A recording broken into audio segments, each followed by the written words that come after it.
Each of the 6 partner states, Uganda, Kenya, Tanzania, Rwanda, Burundi, and South Sudan, is supposed to make an annual contribution of $8.2 million. By close of September 2019, only Uganda and Rwanda had made their contribution. Burundi had not paid anything with an accumulated debt of $13.7 million. Kenya had also not paid its contribution with an accumulated debt of $8.4 million. Rwanda paid $1.1 million with a balance of $7.1 million. Tanzania has not paid its contribution for this financial year with an accumulated debt of $9.2 million. Uganda has paid $6 million with a balance of $2.2 million, while South Sudan is the biggest defaulter with an accumulation of $27.6 million. The total debt has accumulated to $68.4 million. Countries that failed to meet the obligation have caused a financial crisis in Arusha, leading the community failing to pay salaries of its employees and the contractors. The Speaker of the East African Legislative Assembly, Martin Ngoga, says the community risks being sued for failing to pay the salaries and emoluments of its employees and the contractors. If you delay to pay salaries and you are an international organization,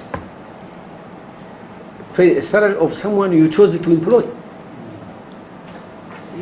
it shouldn't be happening to us. Even for smaller countries, private companies, it doesn't happen. We can even run into the risk of legal issues.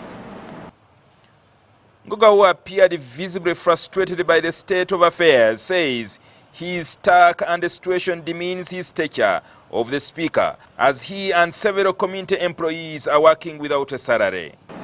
It is very demeaning. And I've told my colleagues most of the time that I feel very small when I think about some of these problems. And I think it's not fair that I should be put in that situation. That I have to think of how am I going to pay salaries? Why? Ngoga blames the Council of Ministers and the Ministers of Finance for the current financial crisis. This is where we are stuck. We are completely stuck now. Then when you meet them, you can tell them, the Speaker says you have not been helpful enough. However, the chairperson of the Budget Committee in the Parliament of Uganda, Amos Rugorobi, called for sanctions against partner states that are not meeting their obligation.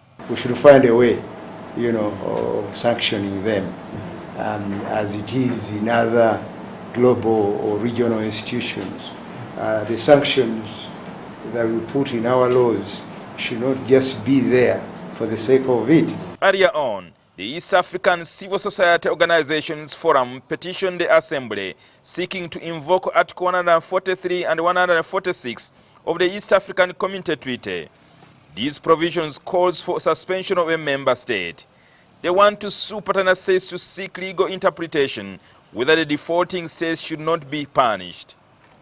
And if need be, the recommendation has to reach to the summit so that they can invoke the Articles 143, which is on the sanctions, but also Article 146, which is on the suspension of the partner states. This is not the first time the community is struggling for funds amidst audit reports highlighting the mismanagement of already meager resources. More than 50% of EAC budget is funded by donors. JJINGO FRANCIS, NTV.